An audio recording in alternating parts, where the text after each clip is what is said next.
So dito idol, may dalawa tayong klaseng amplifier ano. So dito sa viewers natin, nagtatanong kasi siya kung saan pa daw dapat i-connect yung galing sa mixer. So shoutout sa iyo idol. Output po ng ampli i-connect yung galing sa mixer. Salamat po, sana masagot. Senior na po ako, hindi ko alam kung saan i-connect yung galing sa mixer. Yung galing sa mixer idol, sa input natin ida-direct yan or audio input. So buko dito idol sa ating input, mayroon pong selector ito sa harap ng ating amplifier. Itong dalawang amplifier natin ano. So katulad nito, ipapakita natin dito sa una nating amplifier.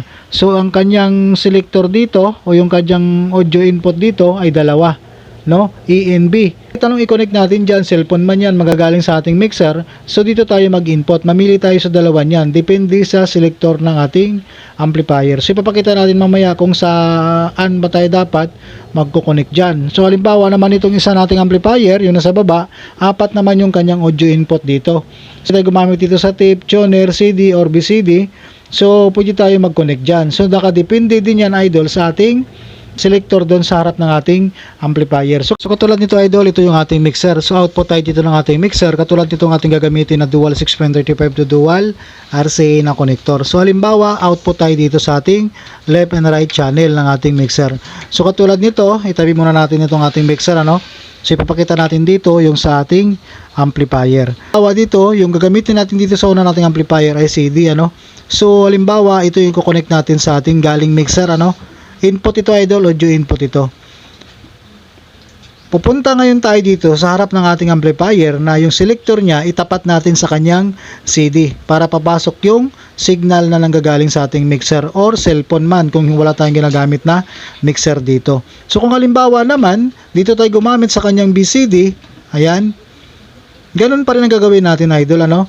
Punta pa rin tayo sa selector ng ating amplifier. Itatapat natin yung selector niya sa BCD para tamang selector, tamang input para magkakaroon ng signal yung ating amplifier dito. Ganoon lang din dito sa tape at saka tuner idol ano, mayroon siyang mga selector sa harap niyan. So 4 ang selector niyan, ililipat lang natin. So pakita natin mamaya yung selector kung ano ang itsura ng mga selector ng ating mga amplifier. Ito sa likod niya, ito yung mga audio input ng ating amplifier or incoming signal selector ng ating amplifier para magkaroon ng signal yung ating amplifier dito. So kaya kailangan dalawa po siya no, may puti at saka pula.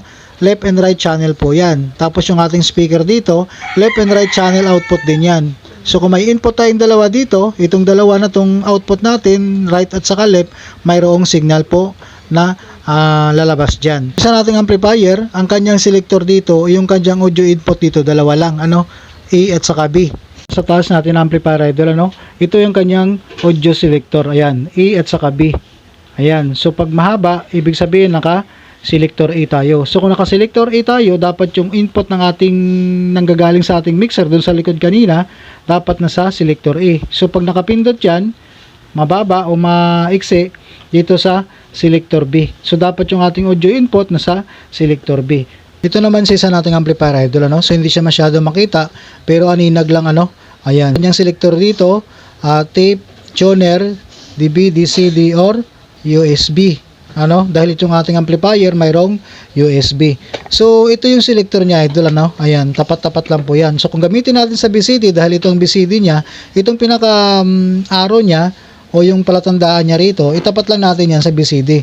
So sa BCD dapat naka-input yung ating selector. So ganoon lang siya idol ano, para maitama natin yung ang tamang input o signal na papasok dito sa ating amplifier.